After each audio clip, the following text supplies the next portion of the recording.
So today I wanted to talk a little bit about habits and personal experimentation. So I think the difference between a process, just like doing things the way you do them, and thinking of something as an ongoing personal experiment can be really helpful and really effective, and also really important for maintaining a long-term practice, a long-term practice that actually improves over time, and you're not just doing the same thing over and over again. Um, there's sort of general wisdom on processes, creative processes, any kind of processes, habit building, all of those kinds of things. And those are really, really helpful. And I mean, just like some obvious recommendations, like the book Atomic Habits by James Clear, really, really helpful stuff in there in terms of just setting habits, creating those systems and processes for yourself.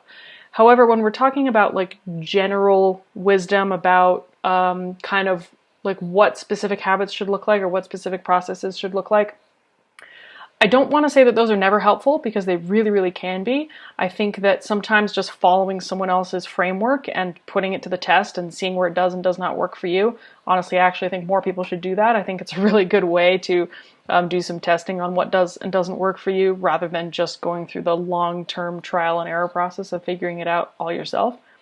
However, in the long run, I think more important than having the right process is having a mindset and a system of continual refinement and experimentation. And what I mean by that is that when things get rough, it's more important to know how to think about what you're doing and how to adjust that than it is to know what to do next. Well, that's not entirely true, but that's how you know what to do next is by having that mindset of experimentation. And unless you develop a process to find your process, then you're always kind of chasing your tail, if that makes sense. One thing I know for certain is that everybody changes over time, right? Like who you are today is not who you're going to be in 10 years. Who you are today is definitely not who you were 10 years ago. And I think for most of us, if we were to apply the same habits that we had 10 years ago to today, in many cases, they're not really going to be the right ones. They're not going to fit the right goals. They're not maybe going to match kind of how we're currently seeing ourselves and how we think. And so you're never going to find the Holy Grail process. None of us ever are. I mean, I have talked before about my struggles with writing. True, as a 9-year-old, I wasn't really finishing my novels either, but it was a completely different problem from what I have now.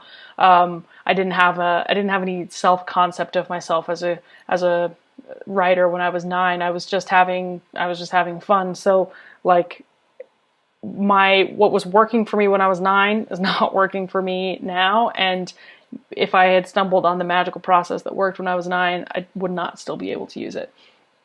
All of which is to say, to me, the ultimate holy grail of developing this creative process is like designing a system that is constantly self-improving, that has time for self-reflection, that has time for not time, but like systems built in for how to make this better, and how to essentially run experiments on yourself and be like, this worked, this didn't work. If this didn't work, what do I do next? If that did work, how do I replicate the best parts of it and make it even better? Which is, I think, just a really, really helpful way to approach everything in life.